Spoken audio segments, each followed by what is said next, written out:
चलिए फटाफट समझते हैं कंपनीज एक्ट के सेक्शन 63 को, जो कि बोनस इशू के बारे में है। आप जानते हैं जब कोई कंपनी अपने शेयर होल्डर्स को फ्री में एक्स्ट्रा शेयर्स देती है, उसे हम बोनस शेयर कहते हैं। पर सवाल यह है कि ये होता कैसे है।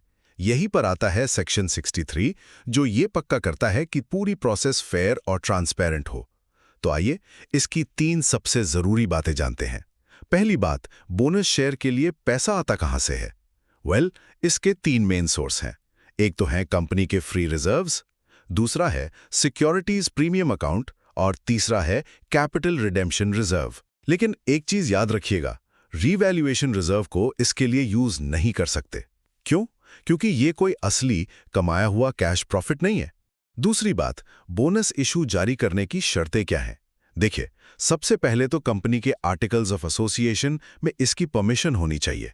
फिर बोर्ड की सलाह पर शेयर होल्डर्स से जनरल मीटिंग में अप्रूवल लेना पड़ता है।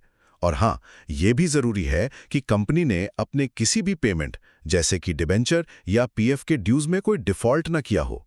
एक और बात, अगर कोई पार्टली पेड अप शेयर्स हैं तो उन्हें पहले फुली पेड अप बनाना ही होगा। और अब तीसरी और सबसे जरूरी बात, याद रखिए, बोनस शेयर्स कभी भी डिविडेंड के बदले में नहीं दिए जा सकते। मतलब ये कोई कैश पेमेंट का रिप्लेसमेंट नहीं है। इसका असली मकसद तो कंपनी के प्रॉफिट को वापस कैपिटल में बदलना होता है। तो कुल मिलाके सेक्शन 63 ये पक्का करता है कि बोनस इशू सही फंड से, सारे रूल्स फॉलो करके और एकदम फेयर तरीके से किया जाए।